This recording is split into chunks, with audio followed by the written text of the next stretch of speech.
दोस्तों, welcome Vivekananda difference academy Sikar. आज quadratic equation की 5th पार्ट के अंदर आपका स्वागत है। आशा करता हूँ कि पीछे के जो पार्ट हैं उनको अच्छी तरह से आपने समझा होगा, अच्छी तरह से उसको लिख करके नोट्स को किया होगा, उनसे रिलेटेड क्वेश्चन अपनी बुक जो चलती है उसके अंदर निकालें। आपको लास्ट में PDF के माध्यम से भी प्रोवाइड करवाएंगे, क्वेश्चंस वगैरह सॉल्व भी करवाएंगे। लेकिन आप लगे रहें, कोई भी दिक्कत हो कमेंट बॉक्स में आप बताएं। बाकी ज़्यादा से ज़्यादा शेयर करें, लाइक करें, सब्सक्राइब करें। चलो आज अपन लगभग ये मान लो कि क्वाड्रेटिक इक्वेशन की लास्ट क्लास होगी है, इसमें पूरा करवा देंगे।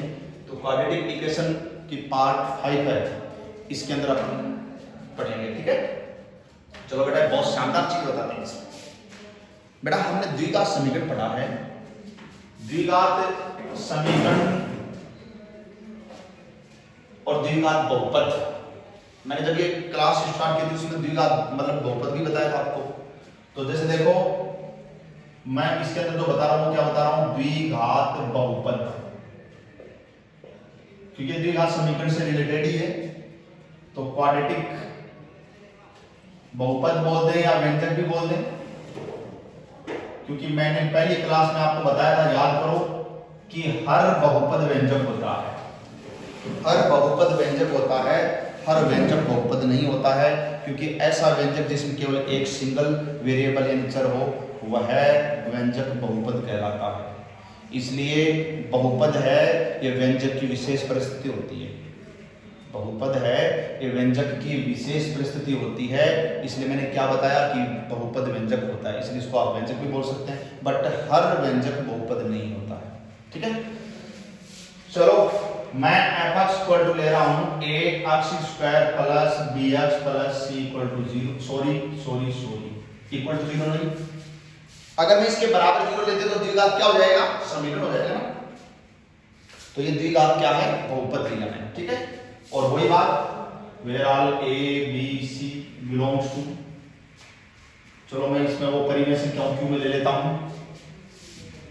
आपको जब मैंने नेचर ऑफ रूट्स आप बताया था आपको, उस समय मैंने एक विशेष परिस्थिति बताई थी कि a b c है या परिमेय संख्या रूट 2 रूट 3 नहीं हो, इस परिस्थिति में आपको मैंने बताया था। तो वैसे आप इसको करें, और यही चीज है कि a not equal to 0, a 0 नहीं होना चाहिए, क्योंकि a 0 होते तो द्विघात नहीं होगा, ठीक है।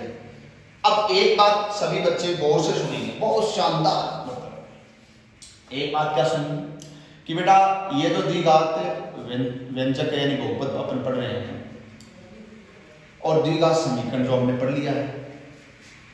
मैं एक बात बताता हूं आपको, उसको समझेंगे सभी। रब काम बता रहा हूं, एक बार रब काम, ठीक है।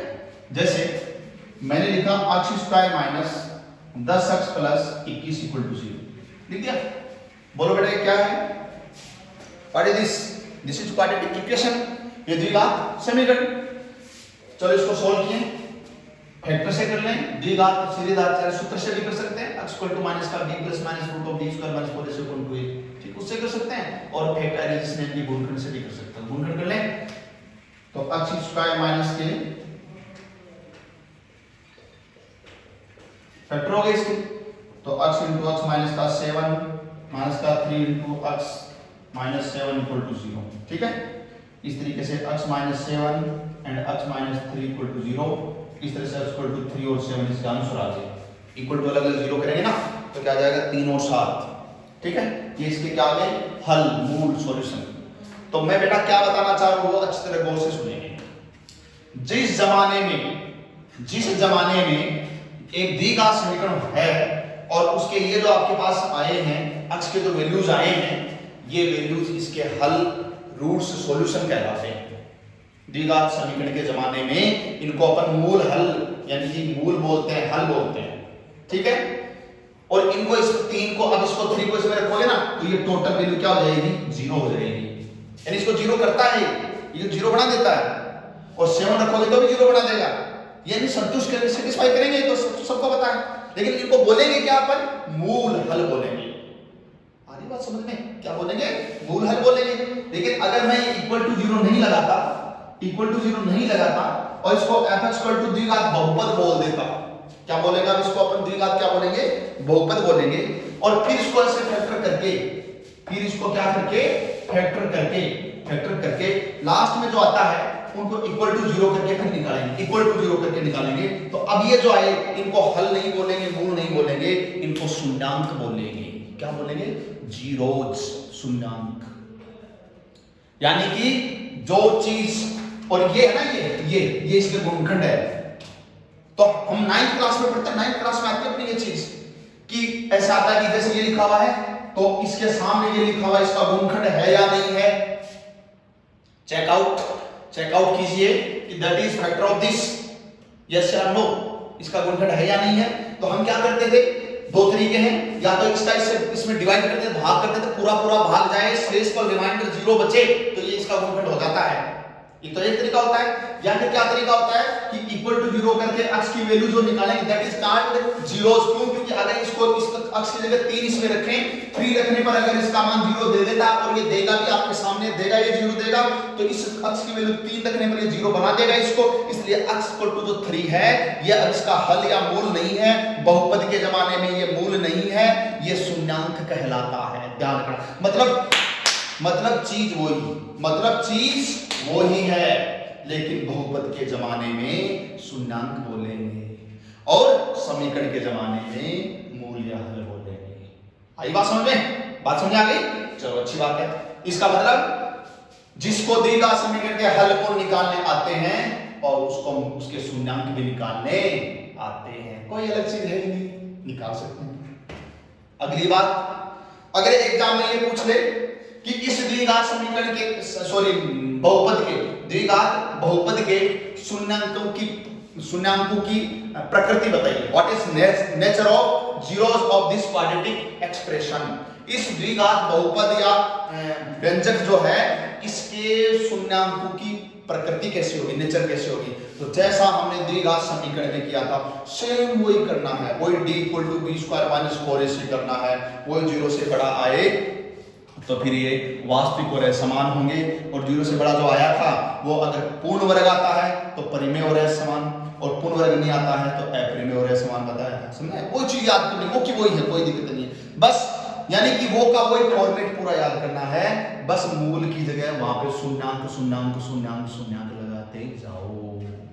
इतनी बात समझ में आ गई? तो बताओ ईमानदारी से बेटा कि शून्यांक किसे कहते हैं, क्या होता है शून्यांक?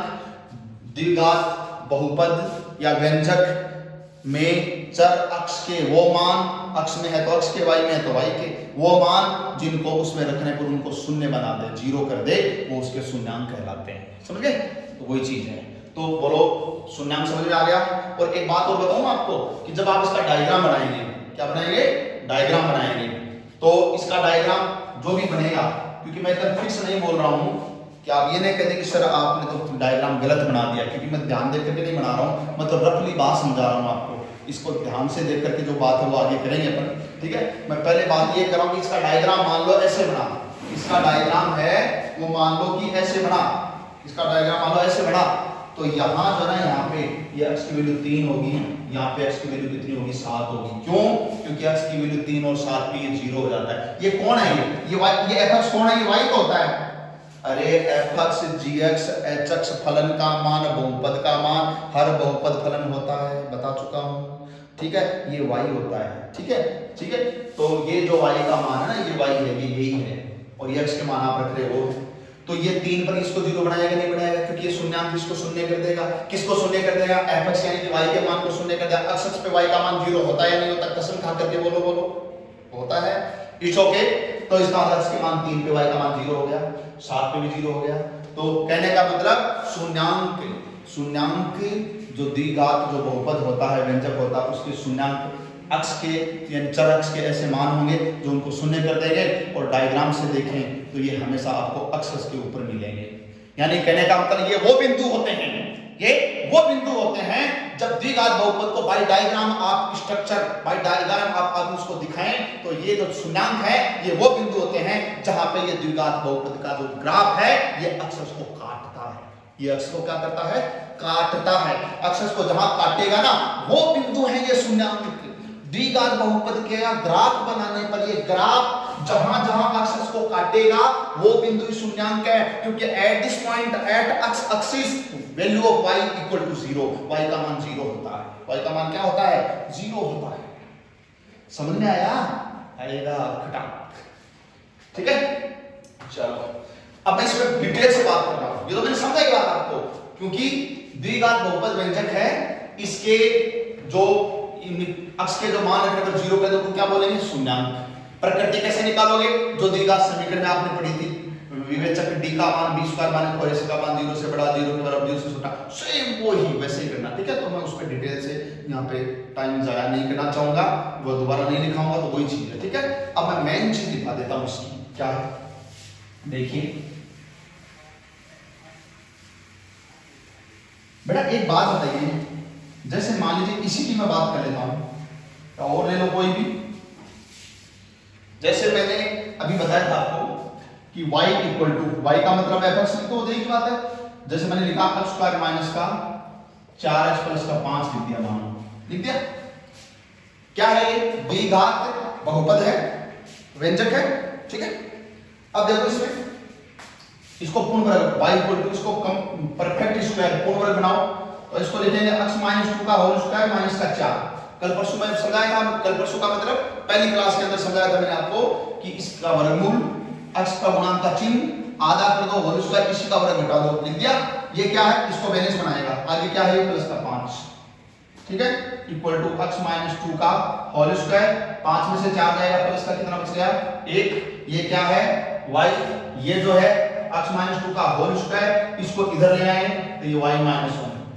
क्या लग रहा है, क्या दिख रहा है आपको बताओ? How are you feeling? How are you feeling? आप क्या नोटिस कर रहे हो? आपको क्या दिख रहा है? कुछ अजीब दिख रहा है, कुछ अक्ष दिख रहा है। अक्ष का तो अपने जीवन में अस्तित्व होना ही होना चाहिए, लेकिन आज इस अक्ष की बात करें। क्या दिख रहा है देखो, सोचो, ये जो है इसको कोई कैपिटल अक्ष ले लो, तो कैपिटल अक्ष स्क्वायर ले लो, और ये इसको कोई कैपिटल y ले लो, तो ये y, ये क्या बन गया? Like a parabola, like a parabola, parabola, अक्ष स्क्वायर वाला परबोला। और आपको याद होगा अक्ष स्क्वायर वाला परबोला कैसे होता है? अक्ष स्क्वायर का प्लस वाला होता है, ऊपर की तरफ होता है, ऊपर की तरफ होता है, और माइनस वाला होता है वो कहां होता है? नीचे की तरफ होता है। ये तो यहाँ शीर्ष होता है, अब ये शीर्ष, ये तो 0 0 पर है, तो ये नीचे ऐसे टच करेगा, इसको टच करेगा, ठीक है। लेकिन मेरा कहने का मतलब प्लस का तो ऊपर की तरफ इसका मुंह खुला होगा, और माइनस का तो नीचे की ओर मुंह खुला होगा। अगर प्लस का तो ऊपर की ओर अपवर्ड ओपन माउथ, और माइनस का है तो downward open mouth. It's okay. तो आगे बात समझ में? इसका मतलब अब आपको ठोक करके कहेंगे, क्योंकि आपको जोशी सर ने बताया है क्या कि प्रत्येक द्विघात व्यंजक का ग्राफ या ये कहें कि वक्र किसको व्यक्त करता है, तो क्या बोलोगे? पैराबोला को, परवलय को, और वो भी ठोक करके। कौन से परवलय को? कौन से परवलय को? अक्ष स्क्वायर वाले को। ये तो अक्ष स्क्वायर वाला मैंने समझाया है, आप गणित की भाषा में बोलेंगे कि उस परवलय को व्यक्त करेगा जिसका अक्ष, जिसका एक्सिस यानी अक्ष है ये का मतलब y-अक्ष, या y-अक्ष के क्या होगा? समांतर। y-अक्ष तो कब बनता है? जब शीर्ष मूल बिंदु पे हो, और जब शीर्ष मूल बिंदु पे नहीं हो तो y-अक्ष के समांतर। मान लो कि ये ऐसे, ये तो x-अक्ष और y-अक्ष है ना, और शीर्ष यहाँ पर हो तो ऐसे हो, तो फिर अब क्या बनाइए? इसका अक्ष ये बनेगा नहीं बनेगा, तो ये y-अक्ष के क्या बनेगा बताओ? समांतर बनेगा। y-अक्ष के क्या बनेगा? समांतर। तो y-अक्ष के समांतर वाला भी हो सकता है, ठीक है। तो चलो अब मैं डिटेल से इसके ऊपर लिखवाता हूं आपको। ये तो आपने नोट कर लिया पहले, ठीक है। चलो तो इस नोट्स के ऊपर बात कर लेते हैं अपन, बहुत अच्छी बात कर लेते हैं। द्विघात